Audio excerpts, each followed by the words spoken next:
Now that's stunning. Previously on Nail and Screw.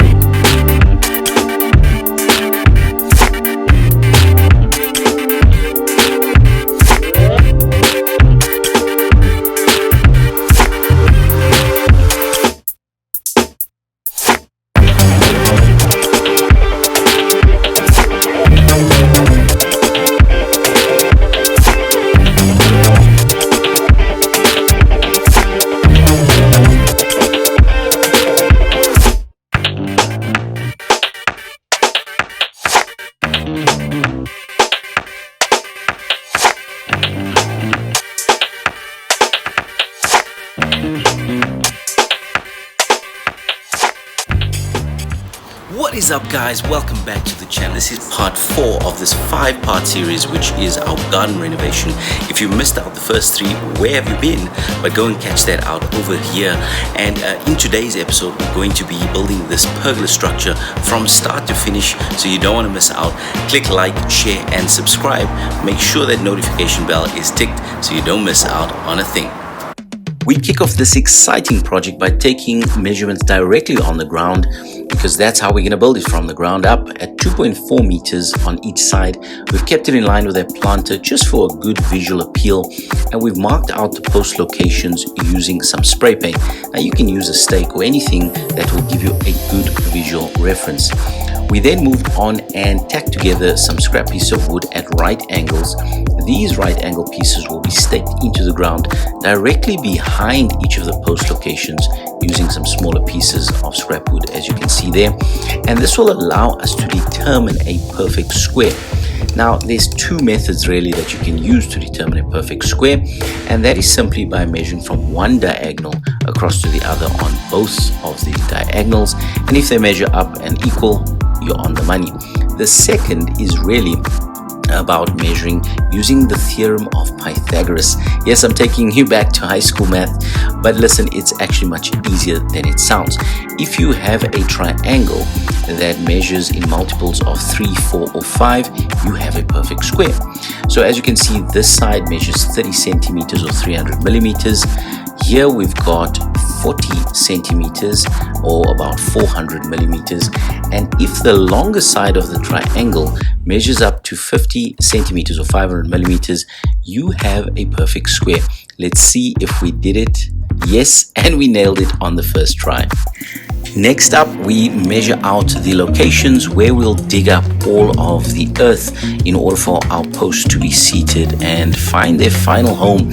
And again, we're just using some spray paint and the spade as a straight edge to measure out and mark exactly where we'll dig out, so that we don't dig out any unnecessary earth and make more of a mess. We've also removed all of the string lines so that they're not in the way, but we haven't removed those stringers behind there because we'll use them once again after we've dug up all of the holes to ensure that we still have a perfect square. So keep that in mind when you're doing this exercise. And again, it gives you a visual reference that this is exactly where you want each of your posts to be located. Now we started digging out the earth where we've marked off, and you can see we've got a plastic covering the grass so that we don't make a mess and have that recover for longer than it needs to. But I'm going to move my attention onto each of the posts. You can see these are treated timber, so they won't rot or decay over time, which is fantastic. Don't use untreated wood, otherwise you'll be making sure that you preserve it every single year, which can become a bit tedious. I've marked out about 10 centimeters or 100 millimeters from the bottom and simply drawn a straight line across each of them. I'm going to be using my trusty cordless Bosch circular saw and trimming off some of the excess of the timber in order for our metal stakes to be going over each of the edges. I've got a straight edge that I've attached to each of the posts and simply head at it. Now this is quite satisfying, chipping out all of the piece of wood, but yes, it will take a bit of time, but pop on some music and enjoy it. Now once you've got one side cut. Yes, remove your clamps and simply rotate and repeat, because you gotta cut off this excess wood on each of the 4 sides of the posts before we can test fit any of our metal posts that'll go around the bottoms. Now, if you don't have a circular saw like I've used here, you may have a miter saw that has a depth stop function. Now, you can simply set the depth stop to the depth that you want to remove the excess wood from, and then chisel it out with a hammer and a chisel, as I've done. Worst case, you can also use a saw of any kind and trim from the bottom up, but obviously that will take a bit longer. Next up, we moved on to our metal posts, and I couldn't actually find any ready-made posts, so I figured, hey, you can do this yourself, right? These posts are just over 70 millimeters wide, and we're going to cut them to a depth of around 500 millimeters, which will allow it to provide a very strong footing for our timber posts into the ground going forward. Now, we've cut the first piece of the metal post there, the second being cut with an angle grinder and a few light passes. Easy does it, and you'll have all 4 cut in no time. For any sharp edges, just trim it off with the angle grinder. Speaking of sharp edges, we also smoothed out our wooden posts so that the fitment of the metal post goes on without much of a fuss, and then we secure it with a few rust resistant screws so you don't have any issues down the line. And then we can move on to securing it into the ground. Now, we started filling up each of the holes with the concrete mixture, and this is a pretty strong mixture. As you can see, it is got a lot of stones and cement and building material mixture in it, which will firm up in about 24 to 48 hours and probably fully cure within a week. But whilst you are doing this mixture and filling up each of the post holes, it is important to make sure that your post holes are plumb from the bottom to the top. And as you can see, we've got our spirit level along the post to measure it straight from the left to the right and front to back. And once you're in position, then you can secure it into the ground with a few off-cut pieces of wood. We continue to fill up each of the 4 post holes, and you can see we fitted each of the pole on the inner corner of that string line, and that's why it's important to keep those battens in place. Now, from the outer edge of one post to the outer edge of another post is exactly 2.4 meters, which is the dimension of our pergola. Next day, and with the base of our pergola structure now firmly secured and cured up, we can move on to securing the top part. I've used the circular saw to cut out a 45-degree angle on each of these bearers, which will just give it a nice, clean, professional look. Then measure up 2 meters in height on each of the posts. This is plenty enough for all of you 6-foot-high friends. And taking a combination set square, you can draw a line across exactly perpendicular of where each of these bearers will reside, so that you can ensure it is parallel to the ground.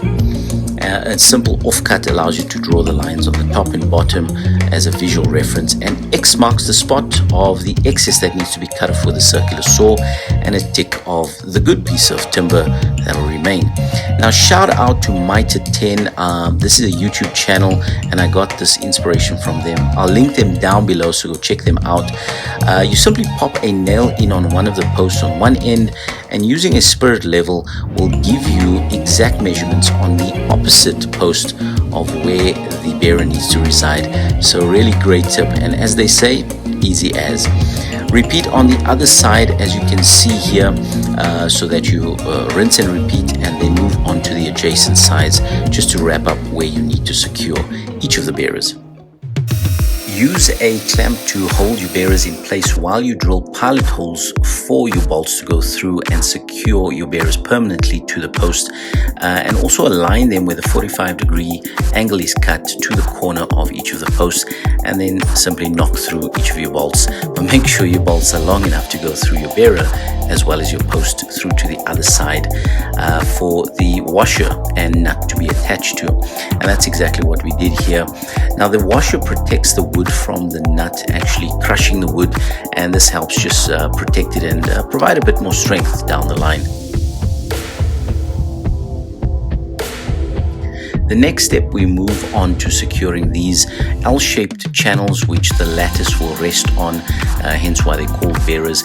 And all you're going to need to do is just measure out exactly where you want this L channel to sit, and simply secure them with a few screws. into the wood. Now we measured out so that our lattice actually sits in the middle of each of the bearers and is aesthetically pleasing. This also allows you to add any drapes or curtains maybe at a later date, just to protect from any sun and create a truly unique outdoor space. Then moved on to the lattice, and I can tell you this was quite a task, but you know, steady does it.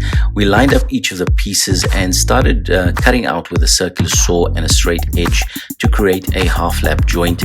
This exercise is actually quite cathartic, crushing out these little pieces, but make sure that you clean it out thoroughly, because the half lap joint needs to sit quite snugly into each other for the next step, which is assembly.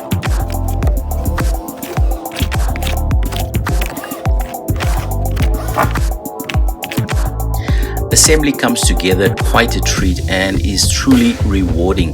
It fits together like Lego pieces. So we've just put two pieces, one across and one down the other side, and then started filling in the gaps and securing at each intersection with a screw to ensure that they don't come loose.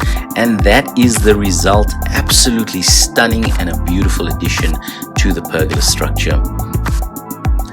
Now down below, we've finished off the bottom of the feet or the posts with these little shoes or feet, and this should protect from any garden maintenance from scuffing up the posts later on. And this is how it goes on. We simply connected 3 of the sides at 45 degrees and then used a set of clamps on top and bottom on each side, and that just held it in place to use some of these screws. I'm using some decking screws which you know, are rust resistant, and they're also self-tapping, so you don't need to do any pilot holes, which is awesome. It saves a lot of time, and they've got these square heads which makes a fitment very, very easy. Well, there you have it, guys. The pergola is done and it looks absolutely amazing, if I do say so myself. Now, we preserved it with this wood preservative called creosote, which just protects it against any decay and any insects that love wood. You can choose any other type of finish, but choose it wisely for an outdoor application and make sure you wear the correct protective gear.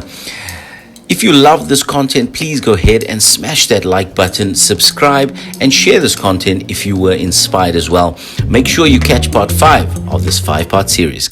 Coming up next on Nail and Screw.